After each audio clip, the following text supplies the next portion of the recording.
بسم الله الرحمن الرحيم. السلام عليكم ورحمة الله وبركاته. الحمد لله رب العالمين، وبه نستعين على أمور الدنيا والدين، والصلاة والسلام على أشرف الأنبياء والمرسلين نبينا محمد وعلى آله وصحبه ومن اتبعهم بإحسان إلى يوم الدين. أما بعد، قال الله تعالى في القرآن الكريم: يا أيها الذين آمنوا اتقوا الله حق تقاته ولا تموتن إلا وأنتم مسلمون. Alhamdulillah, para hadirin kaum muslimin muslimat yang dirahmati Allah Ta'ala, sebelumnya marilah senantiasa kita panjatkan puji dan syukur hanya kepada Allah, karena untuk melakukan sebuah ketaatan mesti seseorang dipilih oleh Allah. Untuk berbuat amal kebajikan mesti seseorang itu diberikan pertolongan oleh Allah Ta'ala. Ada orang tinggal di Mekah bersampiran dengan Masjidil Haram. Sholat 5 waktunya pun dia tidak bisa kejar di Masjidil Haram. Padahal orang-orang Indonesia berlomba-lomba dengan puluhan juta supaya bisa sholat di Masjidil Haram. Sekalipun dia berada di samping Masjidil Haram, maksudnya di Makkah Al-Mukarramah. Tapi kalau tidak dapat hidayah, tidak dapat petunjuk dari Allah, niscaya dia tidak akan bisa melakukan ketaatan itu. Di antara ketaatan yang paling afdal adalah mengaji ilmu agama. Satu hadis, satu ayat kita baca lebih baik dari 100 sholat sunnah. Satu bab pelajaran yang kita akan bahas sekarang ini seputar masalah tarwiyah, arafah, dan hikmah kurban. Ini udah 3 bab. Lebih baik dari 1000 rakaat sholat sunnah. Hadis ini derajatnya hasan, dinyatakan oleh para ulama kita, para ulama kritikus hadis tentang hadis hasan. Hadirin, hari ini adalah merupakan hari tarwiyah, tanggal 8 Zulhijjah, yang mana hari termasuk sangat dimuliakan oleh Allah. Ya, makanya Nabi Muhammad itu berpuasanya bukan cuma tanggal 8 dan 9, Bapak Ibu sekalian. Nabi Muhammad itu puasanya sejak 1 Zulhijjah. Karena puasa dari amal soleh yang dikerjakan dari 1 sampai 10 Zulhijjah itu lebih baik daripada berperang di jalan Allah. Lebih baik daripada berjihad fi sabilillah. Ya. Apalagi kalau puasanya hari ini tanggal 8. Coba kita buka dulu hadisnya. Di antaranya riwayat daripada Imam Ibnu Najjar, bahwa Imam Abu Shaykh juga meriwayatkan hadis ini. Nabi sallallahu alaihi wasallam bersabda, "Shaumu yaumit tarwiyah," puasa hari tarwiyah tanggal 8 Zulhijjah, kafaratu sanatin, dapat menghapus dosa 1 tahun yang lalu. Sekarang nih, ya. Wa shaumu yaumi arafah, dan berpuasa pada hari Arafah besok, kafaratu sanatin, menghapus dosa 2 tahun. Kalau hadirin hari ini nggak puasa, tolong besok puasa. Karena seumur-umur kita ngaji ilmu hadis, puasa yang terhebat pahalanya ini dia besok. Ya, nanti malam siapin makan sahurnya, dan ini momennya pas banget untuk kita mengingatkan. Karena kalau kita ingatkan minggu kemarin, takutnya sekarang lupa. Jadi kita ingatkan tinggal berapa jam aja lagi tuh. Ya. 1, 2, 3, 4, 5, 6 jam lagi kita masuk 9 Zulhijjah, hari Arafah. Ya kan, nanti maghrib tuh udah masuk 9 Zulhijjah. Ya. Dan alhamdulillahnya juga di Saudi Arabia bertepatan dengan kita juga, enggak mendahului yang terlalu jauh. Nah, ini persiapkan baik-baik untuk kita bisa puasa Arafah. Ya. Para jamaah dirahmati Allah, bahkan saya dapati dari para ahli medis, dari para peneliti, ya. Contohnya seorang dari Jepang itu Profesor Dr. Yoshinori, yang beliau itu mentelaah tentang puasa ini. Dan itu saya tanyakan langsung kepada ahlinya juga bahwa berpuasa ini banyak sekali manfaatnya. Justru ada pengobatan kalau ada seseorang kena penyakit kanker, Pak. Naudzubillah. Kalau ada orang divonis kena kanker, itu obatnya berpuasa saja. Puasa 72 jam. Bukanya cuma dengan air putih. Kata para ahli medis, nanti sel-sel yang baiknya dalam tubuh kita, karena 72 jam dipuasain, maka dia akan memakan sel-sel kankernya itu, Pak. Makanya kalau orang udah kena kanker, makan yang ada gula, glukosa, serta turunannya, ini makin parah kankernya. Ya. Dan tentunya kalau memang mau berpuasa dari penyakit kanker ini, nanti untuk energinya tuh bisa dihasilkan dari lemak-lemak seperti vitamin D, glutathione, ya, dari MCT. Jadi tidak pakai obat. Perobatan untuk kanker itu cuma puasa dan pakai suplemen. Jadi memang sunnah Nabi dan perintah Allah ini untuk berpuasa ya sangat baik sekali. Dan kalau dalam ilmu fikihnya itu disebutkan bahwa seseorang yang sebulan penuh tidak pernah puasa, hukumnya makruh. Bapak Ibu sehat afiat nih. Dari tanggal 1 sampai tanggal 30 nggak pernah puasa sunnah, itu tidak bagus, makruh, ya. Bagusnya itu bahkan kalau memang sebulan ini minimal kita berpuasa bukan 3 hari, Pak, paling minim itu 1 hari, ya. Nanti kalau Anda puasanya 3 hari itu udah lumayan sempurna. Nih coba hadisnya saya tampilkan, riwayat daripada Al-Imam yaitu Abu Daud.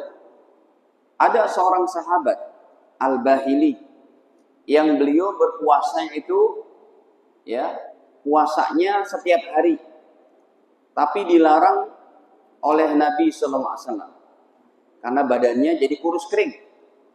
Kamu kenapa ini?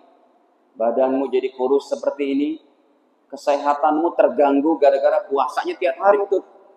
Bayangin, 1 tahun puasa terus, Pak. Yang dibatalin cuma 5 hari itu. Idul Fitri, Idul Adha, sama hari Tasyrik yang 3. 11, 12, 13 Zulhijjah. Dimarahi oleh Rasul. Rasulullah berkata, "Lima azab dan nafsa." Kenapa kamu siksa dirimu? Ini hadis riwayat Imam Abu Daud. Kata Nabi, kamu tuh dulu badannya bagus. Sekarang badanmu jelek kayak begini, kurus kering, ya. Dan penyakitan. Akhirnya Nabi berkata, 5 azab dan nafsak. Kenapa kamu siksa dirimu? Dari situ Rasul bersabda, kamu puasanya jangan tiap hari, tapi cukup wa yauman min kulli syahrin, 1 hari 1 bulan. Jadi puasa 1 hari 1 bulan ini puasa paling minimal, bukan 3 hari, Pak. 3 hari mah udah hebat banget. Kalau Anda istiqomah puasa 3 hari itu. Atau yang kita kenal dengan puasa apa? Ayyamu bid. Tanggal 13, 14, 15. Jadi hadirin, Rasulullah itu bahkan 10 pertama Zulhijjah ini puasanya dari tanggal 1, Pak. Saya kalau melihat hadis Nabi, Pak, memang beliau ini ibadahnya bukan main. Puasanya bisa puasa Daud, masuk 1 Dzulhijjah dari tanggal 1 puasa. Sholatnya aja kalau tahajud 1 rakaat 2 rakaat bisa 6 juz 7 juz. Berzikirnya itu udah nggak pakai tasbih beliau. Jalannya, naik onta, naik kudanya, berjalannya, duduknya, hatinya udah selalu la ilaha illallah, la ilaha illallah, subhanallah. Ini contohnya. Hadirin, hadis Imam Abu Daud yang mana Nabi sallallahu alaihi wasallam berpuasa dari 1 Dzulhijjah. Ataupun riwayat Imam Ibnu Majah. Dari istri-istri Nabi sallallahu alaihi wasallam, terutamanya Bunda Aisyah, qalat, mereka berkata, kana Rasulullah sallallahu alaihi wasallam, adalah baginda Rasul sallallahu alaihi wasallam, yasumu, berpuasa tis'a Dzulhijjah, dari 1 Dzulhijjah sampai tanggal 9. Sampai besok nih, puasa terus beliau.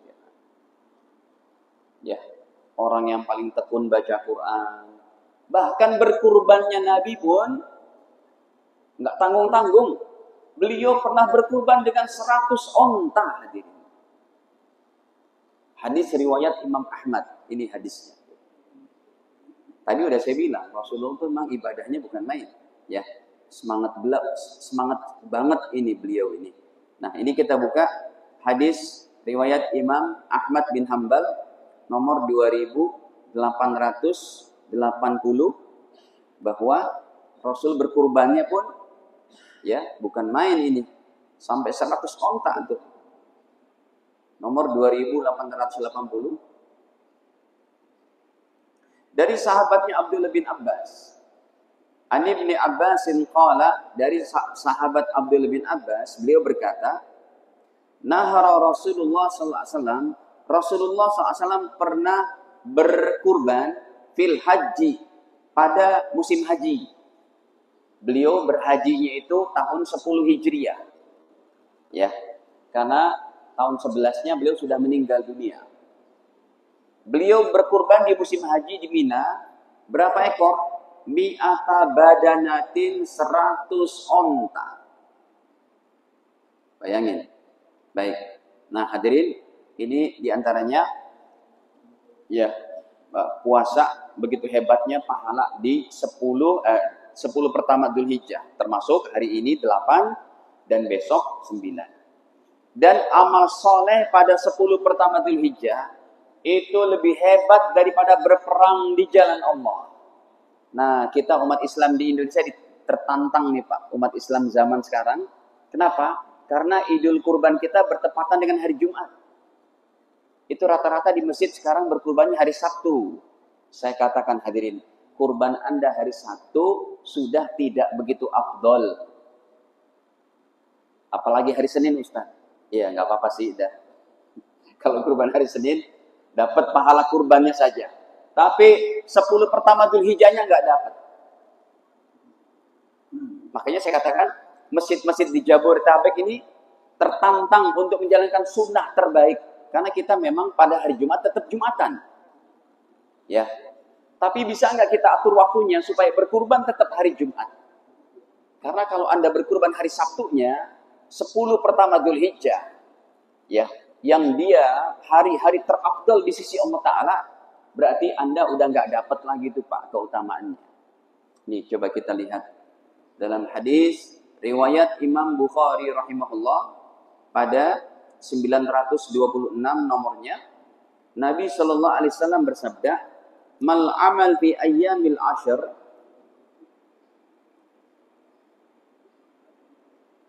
ini hadirin, tidak ada amal soleh yang dikerjakan pada 10 pertama Dzulhijjah bisa dikalahi dengan amal soleh yang lain, termasuk tahajudnya, puasa sunnahnya, baca Qur'annya, sedekahnya, berkurbannya.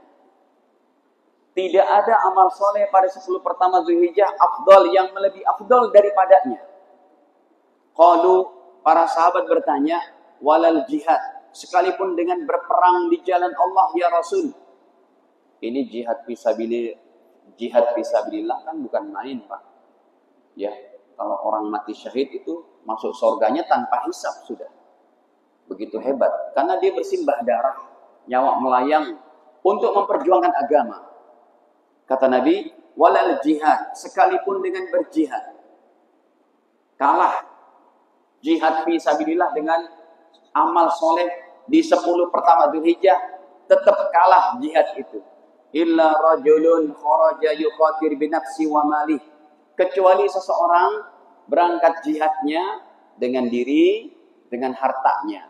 Nah, kalau dia itu falam yarji bi syai', sampai mati syahid, tidak kembali kepada anak istrinya, baru bisa menyamai amal soleh 10 pertama Dzulhijjah. Makanya hadirin, amal soleh 10 pertama Dzulhijjah ini siang harinya lebih hebat daripada 10 akhir Ramadan. Ya. Amal soleh 10 pertama Dzulhijjah menyaingi 10 akhir Ramadan. Bahkan ada keunikannya, Pak. Keunikan 10 pertama Dzulhijjah yang sekarang kita tanggal 8-nya ini. Uniknya di mana? 10 akhir Ramadan tidak ada satu ayatnya pun. Enggak ada. Satu ayatnya tidak ada. Untuk angka 10 akhir Ramadan. 10 akhir Ramadan kita dapati dari hadis-hadis Nabi. Tetapi 10 pertama Dzulhijjah kita dapati ayatnya dalam Al-Quran. Ya, contohnya apa ayatnya? Wal fajri walayalin ashur wasyaf'i wal watri wal layli idha yasur hal fi dhalika qasamul lidhi hijr. Surat apa? Al-Fajr. 10 akhir Ramadan tidak ada ayatnya. Ini ada. Wal fajri walayalin ashur, dan demi waktu fajar serta demi 10 malam pertama Dzulhijjah. Ya. Wasyaf'i wal watri wal laili idza yasur. Yang ganjil, yang genap, dan juga malam hari apabila sudah meliputi kita.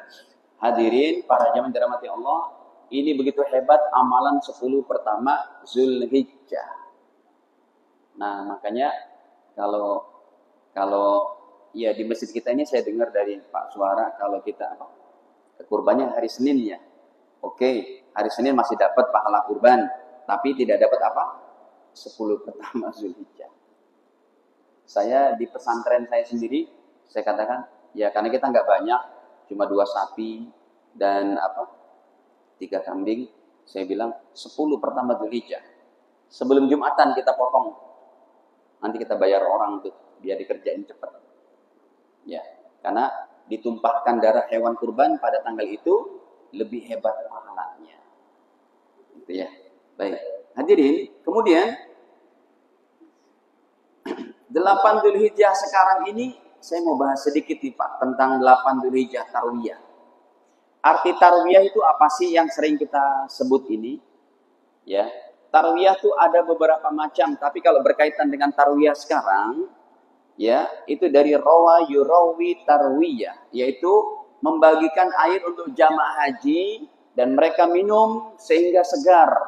Karena tadinya mereka kekurangan air Pak di Mina.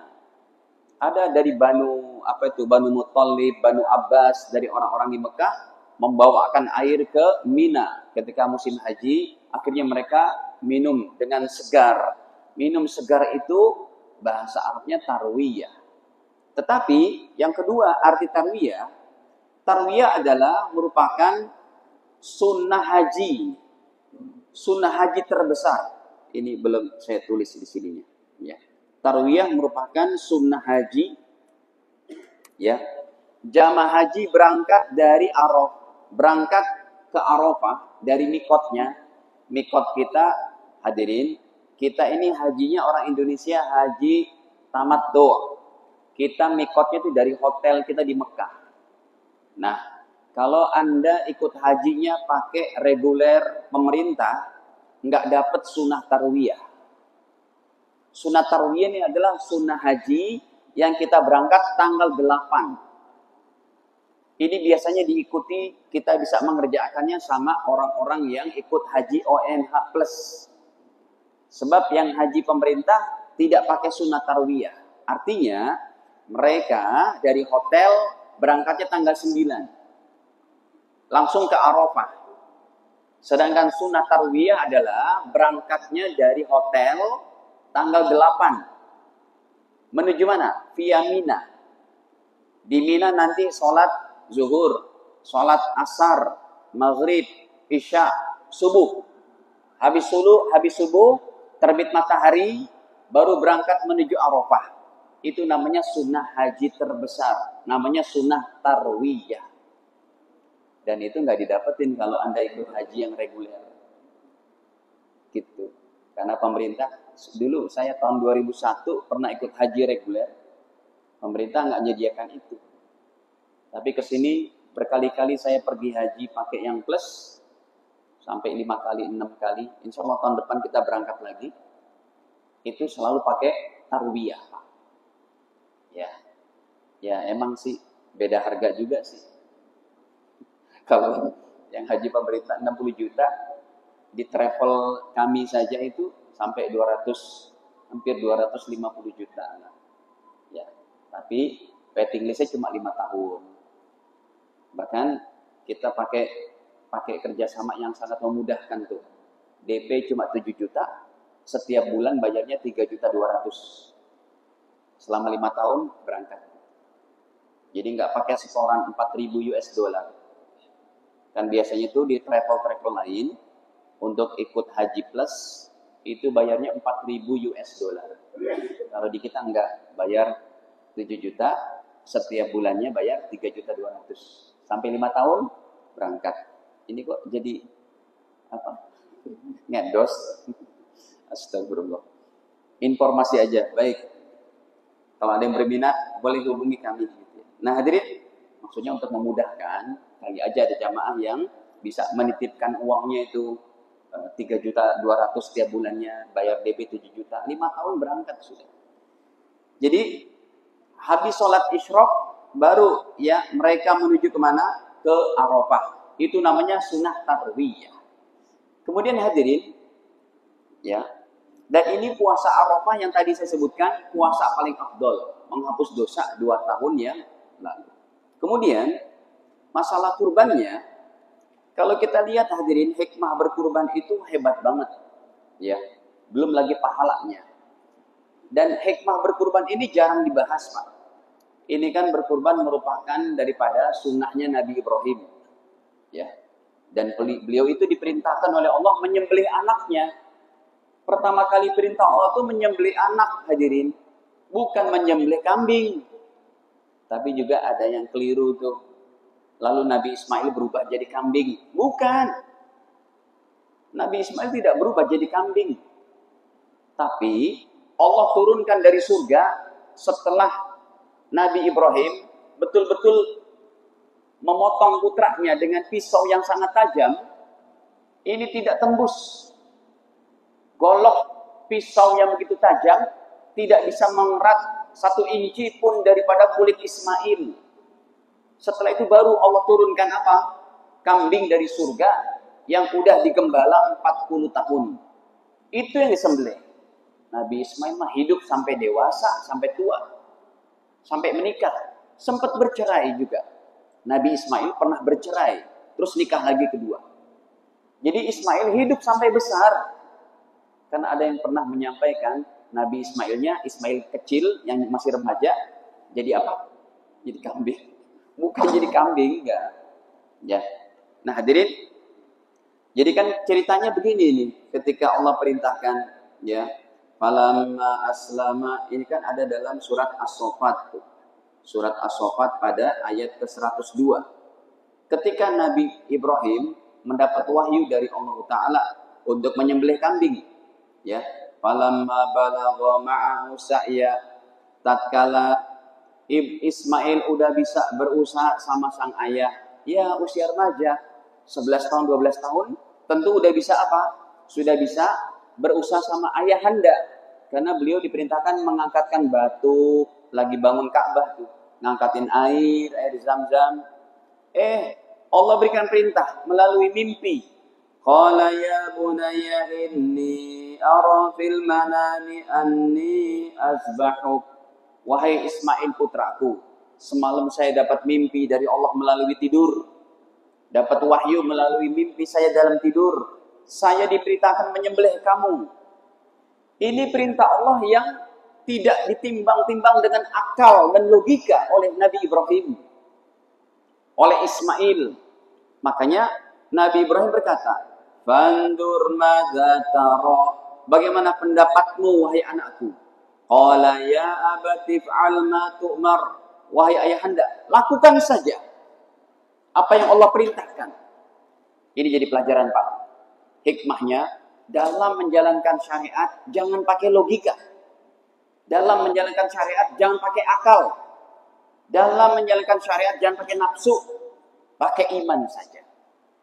Kalau masalah akidah baru pakai akal. Bisa dibedakan? Saya kasih contoh. Menyembelih, ini syariat. Kalau pakai akal, nggak jadi menyembelih itu. Masa sih perintah Tuhan, anak saya dibelah dua tuh lehernya dengan tubuhnya. Nggak cocok dengan akal. Tapi itu syariat, jalankan saja. Beda sama akidah. Kalau akidah pakai akal. Mana mungkin Tuhan 2, Tuhan 3. Itu akidah.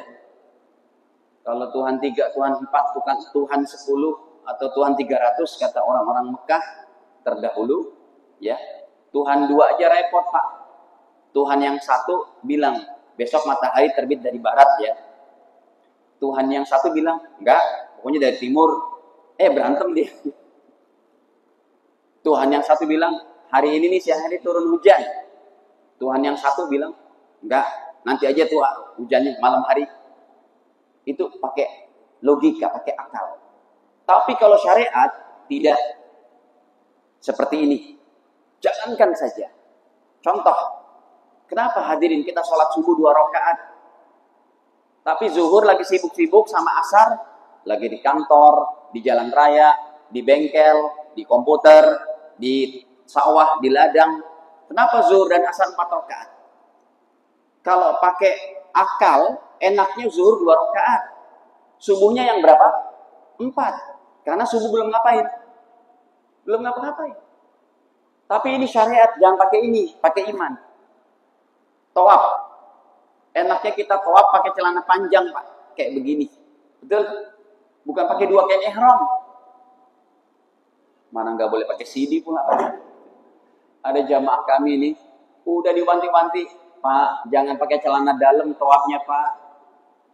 Kebetulan keinjek dia sama orang, dia nggak pakai ikat pinggang. Kelihatan itu auratnya. Lah, Bapak pakai celana dalam ternyata. Udah kita bilang jangan pakai celana dalam, pakai celana dalam. Jadi, kalau syariat jangan pakai ini. Pakai 2 helai kain Ustaz. Iya, lakukan saja. Itu syariat. Yang ketiga, Anda batal wudunya, buang angin, Pak, kentut, mau sholat. Nggak nyambung, logika akalnya nggak nyambung. Kenapa yang dibasuh mulut, muka, tangan, kaki, bukan tempat keluar angin? Itu syariat. Jangan pakai ini, nggak mampu kita mencerna. Kalau akidah iya. Contoh, bagi warisan lagi. Contoh keempat, bagi warisan, laki-laki dapat berapa? 2. Perempuan dapat berapa? 1. Ada seorang pasangan suami istri meninggal. Anaknya yang laki udah kaya. Adiknya yang perempuan miskin. Warisannya dibagi. Harusnya ini kalau pakai akal, dibagi rata lah. Ataupun yang laki-lakinya dapat 1 karena udah kaya. Yang adiknya dapat berapa? 2. Tidak boleh. Lakukan saja. Yang cowoknya tetap dapat 2. Yang ceweknya tetap dapat 1. Nanti tinggal kalau emang dia mau berikan jatah dia setelah dibagi, Dek, ini untuk kamu aja, Dek. Ya, itu silakan. Tapi jalankan dulu perintah syariatnya. Ini nggak bisa, Pak, syariat dengan akal, termasuk berkurban. Kenapa kalau air nggak ada kita bertayamum? Nggak boleh bilang kenapa-kenapa. Nggak boleh pakai ini. Kan tambah cemong, Ustaz.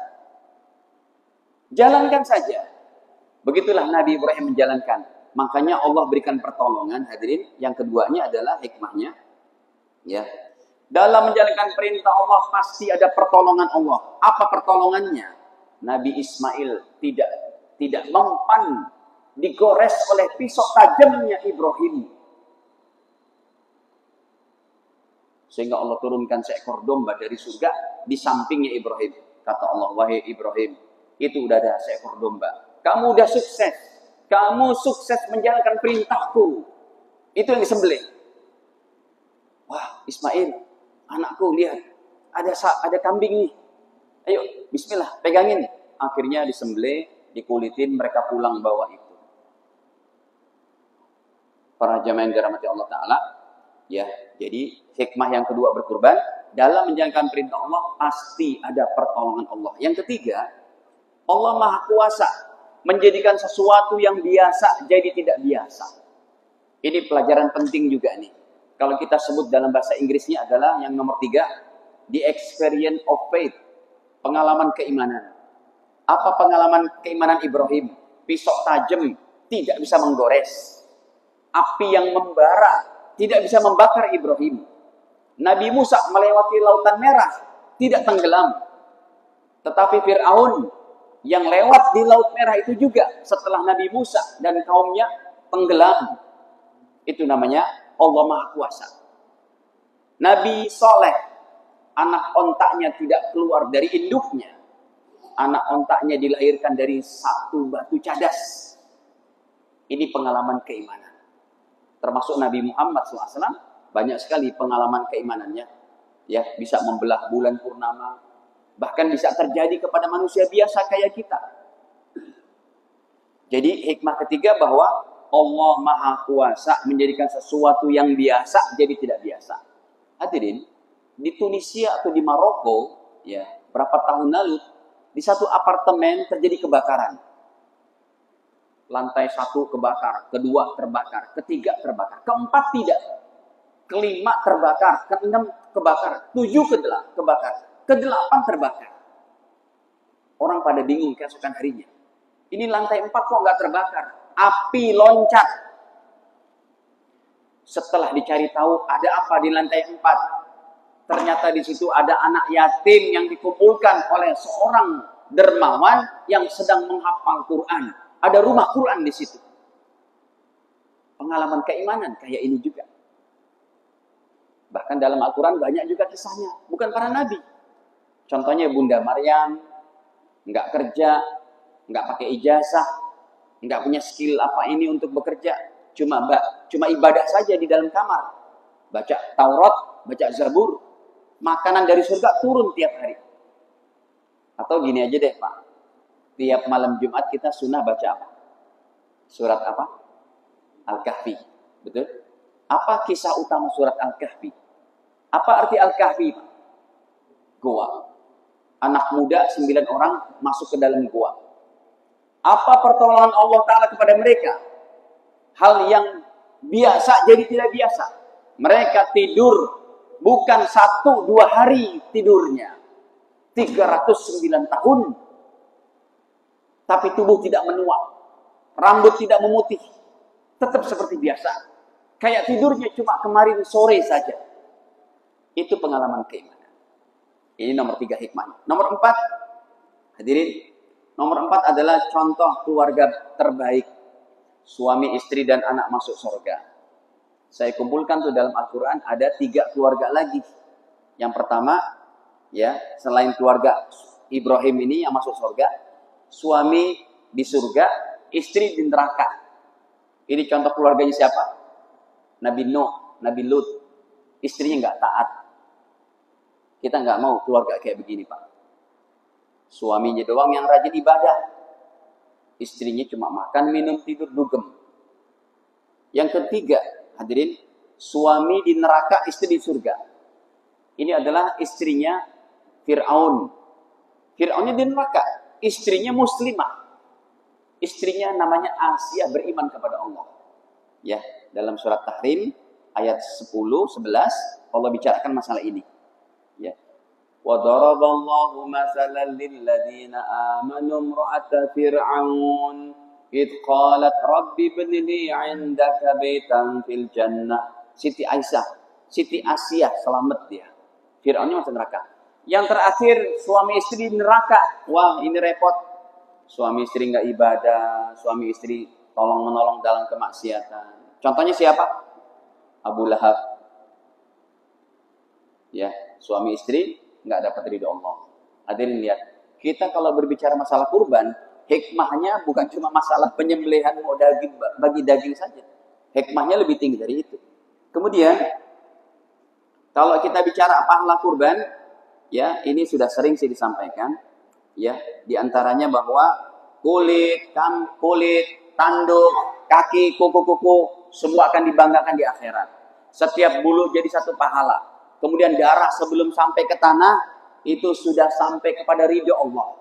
Tapi ingat, hadirin, ibadah kurban yang pahalanya begitu hebat, jangan Anda batalkan kurban Anda. Yang keempat lebih baik lagi nih, jiwa rohani orang yang berkurban semakin baik. Insya Allah dengan berkurban, Anda akan dibisahkan oleh Allah untuk rajin sholat tahajud, rajin sholat berjamaah, untuk baca Quran tiap hari, untuk bersolawat kepada Nabi. Rohani makin baik. Hadirin, ketika rohani makin baik, ini membuat keberkahan bagi negeri kita Indonesia. Lihat, kurban membuat Indonesia menjadi Indonesia yang baik. Cuma jarang dikupas, jarang dipahami. Ini semua saya ambil dari hadis Nabi ini Pak. Cuma tadi saya tidak tampilkan apanya. Saya buru-buru, waktunya udah mau habis. Nih, contoh hadisnya itu. Terakhir kata Nabi, siapa yang berkurban, fatibu biha nafsa. Jiwanya akan dibina oleh Allah. Jiwanya akan dilatih oleh Allah menjadi jiwa yang baik. Menjadi orang yang soleh, tawadu. Menjadi orang yang ucapannya lembut. Ya, menjadi orang yang jujur, amanah. Rohani baik. Makanya saya sambungkan tuh. Rohani baik dari berkurban, Indonesia baik. Karena kalau rohani orang sedunia ini udah buruk Pak. Gak lama lagi nih, besok hari Jumat juga kiamat. Jaminan, ada dalilnya tuh. Kalau rohani orang sedunia, jiwanya udah gak ada iman, rohani jadi buruk, hari kiamat besok datang Pak hari Jumat. Sumpahnya kita udah gak ada semua nih. Detik ini orang Islam mati semuanya. Insya Allah, lusa Jumat kiamat. Bisa kita pastikan. Kenapa? Rohani udah gak ada yang baik. Jadi dengan berkurban hadirin, rohani makin baik. Makanya tadi saya katakan, ya kurban kita yang begitu hebat ini, jangan Anda batalkan. Ini terakhir deh Pak. Ya, tapi belum saya tulis. Ya, jangan Anda batalkan kurban Anda. Loh, kok kurban jadi batal Ustaz? Dengan apa? Satu, daging, kulit, kepala,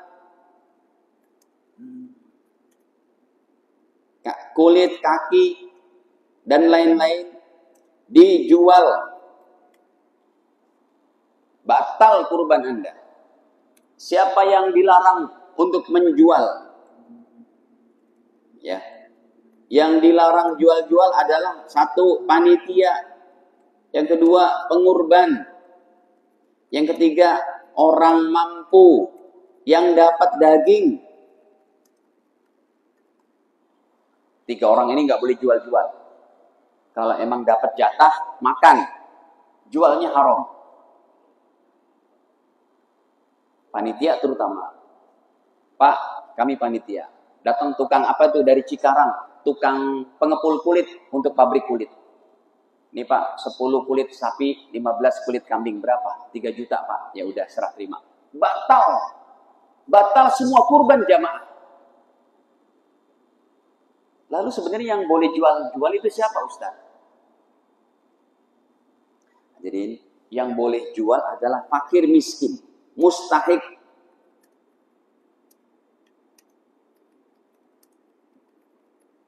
Atau mustahik. Yang mampu tidak boleh jual. Gitu ya. Nah, ini bisa jadi batal. Yang kedua hadirin, ya. Kurban maksudnya ini kurban yang jadi batal, daging, kulit, kaki dijual. Yang kedua adalah daging, kulit, kaki semuanya itu jadi alat bayar.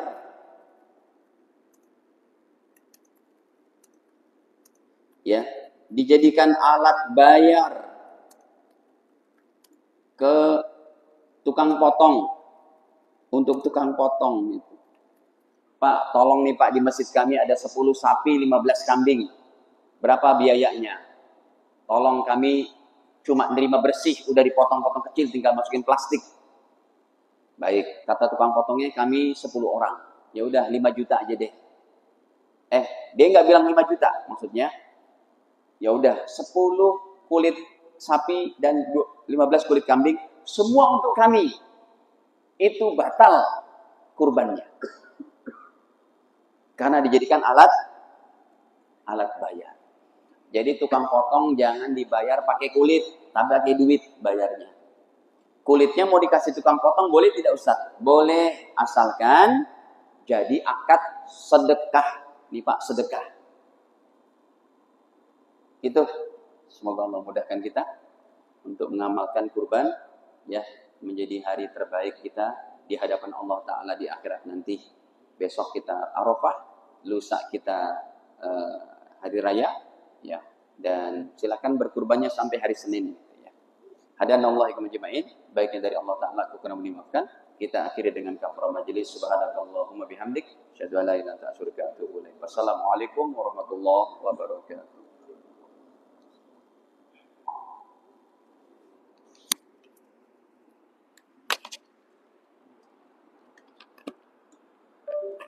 Oke.